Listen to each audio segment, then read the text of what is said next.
দেশে বললাম ঘাস কাটতে, কেউ বিয়েই করে না, কি কমু আর। সুপ্রিয় দর্শক, আসসালামু আলাইকুম।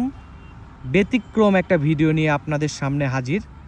আজ আমরা সেই ভাইরাল আপুটির সাথে কথা বলবো, যার নাম সিনথিয়া, গ্রামের বাড়ি বরিশাল কুয়াকাটা।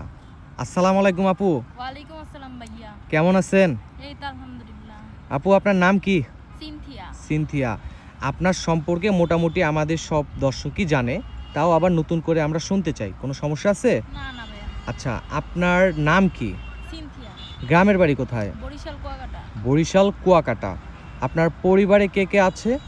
আমার পরিবারে কেউই নাই ভাইয়া। পরিবারে কেউই নাই? না। যদি একটু ভেঙে বলতেন। আসলে ছোটবেলা থাকতে আমার আব্বু আম্মু আলাদা হয়ে গেছে।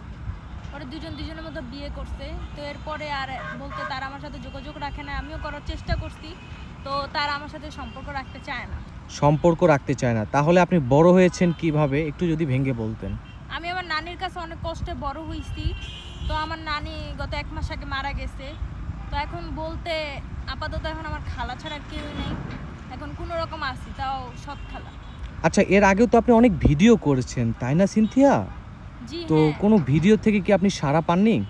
আসলে ভাইয়া ভিডিও অনেক করছে, অনেকেই ফোন দেয়, বলে বিয়ে করবে, এটা সেটা অনেক কিছু বলে, কিন্তু আসলে কেউ চায় না এতিম মেরে বিয়ে করতে। সবাই চায় একজন পরিবালা বড় লোক একটা মেরে বিয়ে করতে। ও আচ্ছা আচ্ছা। আপনার পড়াশোনা কতটুকু? আমার পড়াশোনা ইন্টার কমপ্লিট করছি। আপনি ইন্টার শেষ করেছেন, তাই তো? জি। আচ্ছা, আমি দেখছি আপনি গ্রামে কাজ করছেন। তো এই জমি কি আপনাদের, মানে মূলত এখানে কি করার জন্য আসছেন? আসলে এখানে ওই যে ঘাস উড়াইতে আসছি কিসে? ছাগলের জন্য। ছাগলের জন্য ঘাস উঠাইতে আসছেন? এটা কি আপনি প্রতিদিন এইসব কাজ করেন? করতে হয় আসলে। আসলে মানুষের বাসা থেকে নিয়ে মানুষের বাসায় কাজ করে চলতে হয়, কিছু করার নাই। আচ্ছা, আপনার তো অনেক ভিডিও করা হয়েছে, তাই না? জি হ্যাঁ। আপনার কি কেউ দায়িত্ব নেয় নাই? আসলে বলে আশা দেয়, কিন্তু পরে আর খবর থাকে না। আবার অনেকে ফোন দিয়া অনেক খারাপ খারাপ প্রস্তাব দেয়। কি বলে, যদি ভেঙে বলতেন। বলে তোমাকে এটার জন্য বিয়ে করতেছি, নয়তো বা বিয়ে করতাম না, মানে অনেক বাজে ইঙ্গিত দেয়। ও আচ্ছা আচ্ছা। কেউ কি ফোন কিনে দিছে তোমাকে? না, এরকম হয় নাই। আচ্ছা আচ্ছা সিনথিয়া, আমাদের সংবাদ কিভাবে পেলে তুমি? আসলে এখানে আমার এক বান্ধবীর বিয়ে হয়েছিল, তো ওইখান থেকে পেলাম আপনাদের ও সংবাদ। আচ্ছা, মূলত জীবন গল্পে আসার কারণটা কি? আসলে এখন এমন একটা ভাইয়া স্বামী চাই যে যে আমাকে দেখা ভালো মতো সুন্দর মতো রাখুক। এত শিক্ষিত হওয়ার পর একটা চাকরিও ভাইয়া পায় না খারাপ প্রস্তাবের জন্য। ও, মানুষ শুধু আজে বাজে প্রস্তাব দেয়, তাই তো? জি হ্যাঁ। মাশাআল্লাহ, আপনার পড়াশোনা তো অনেক ভালো। জি হ্যাঁ। যাক। আচ্ছা সিনথিয়া, যদি কোনো ভাই তোমাকে বিয়ে শাদী করার জন্য পছন্দ করে, তাহলে তোমার সাথে কিভাবে যোগাযোগ করবে? আপনাদের মাধ্যমে যোগাযোগ করলে আমাকে পাবে। কেন, তোমার পার্সোনাল ফোন নাই? না। এ যুগে পার্সোনাল ফোন নাই? আসলে ভাই মানুষের বাসায় কাজ করে ভাত খাই, পরিবারে বলতে কেউই নাই। যদি পার্সোনাল ফোন বা এগুলো কিছু থাকতো তাহলে কি আর এই জায়গা পাইতেন বলেন? তাও ঠিক।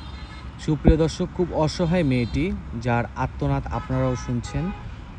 খুব তাড়াতাড়ি কারো জীবন গল্প শেষ করা যায় না, আমরা যতটুকু চেষ্টা করি যে একটা মেয়ের জীবন গল্প তুলে ধরার।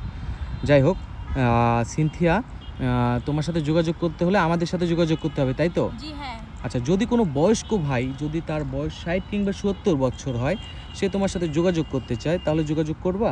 হ্যাঁ অবশ্যই, আমার তাতেও কোনো আপত্তি নাই। কোনো আপত্তি নাই? না, 60-70 বছর হইলো, তার বিয়ে হয়ে থাকলো বা তার স্ত্রী আছে বা বাচ্চা আছে, তাতেও আমার কোনো আপত্তি নেই। আপত্তি নাই, সত্যি তো? হ্যাঁ। সুপ্রিয় দর্শক, আপনারা নিজের মুখে শুনলেন এই বোনটির জীবন গল্প। যদি কোনো হৃদয়বান ব্যক্তি ওনার সাথে যোগাযোগ করতে চান, ডিসপ্লেতে তো একটি নাম্বার রয়েছে, যোগাযোগ করতে পারেন। ভালো থাকবেন, সুস্থ থাকবেন। আসসালামু আলাইকুম।